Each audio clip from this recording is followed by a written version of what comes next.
ntacyo ntacyo ntakibazo agatelefone ko kugura ka bitatu reka nzakugura mwese saberi yagiye simbizi namwe ora kandi kabone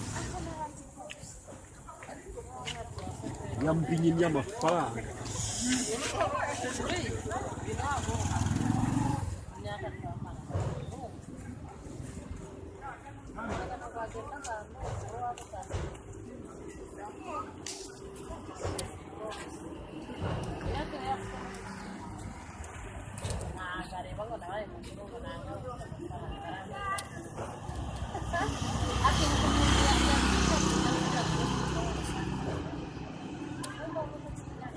uretse uzamenya agaciro mfite uko atakiri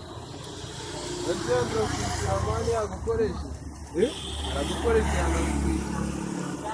nyine we yarashawe kutikure ayinde ni waje kutikura seura abantu kutikura ubu yagara ko bakubona mukamusa ntabone mukora none cyane ibyo kuba ngo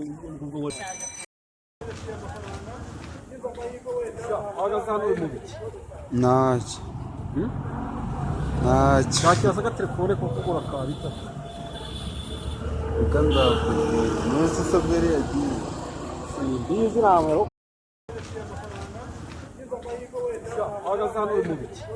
ntacyo ntacyo ntakibazo agatelefone ko kugura ka bitatu reka nzakugura mwese saberi yagiye simbizi namwe ora kandi kabone yambinye amafaranga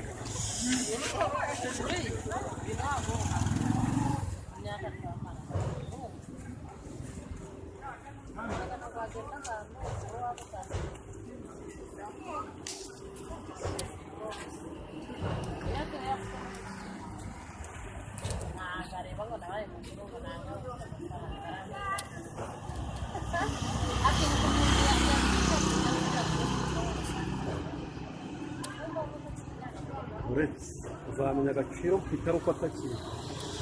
ndetse amani yagukoresha aragukoresha yanagukwiye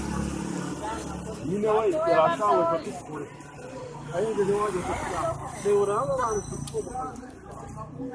ubu yagara ko bakubona mukamusa ntabone mukora none cyane ibyo kuba ngo ibyo kuba ngo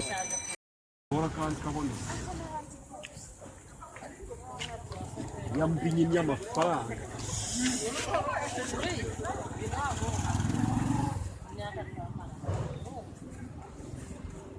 ntakibazo agatelefone ko kugura ka bitatu reka nzakugura mwese saberi yagiye simbizi namwe ora kandi kabone yambinye amafaranga none cyane ibyo kuba ngo ora kandi kabone yambinye amafaranga uretse uzamenya agaciro mfite uko atakiri ndetse amani yagukoresha aragukoresha yanagukwiye nyine we yarashawe kutikure ayinde ni waje kutikura seura abantu kutikura ubu yagara ko bakubona mukamusa ntabone mukora none cyane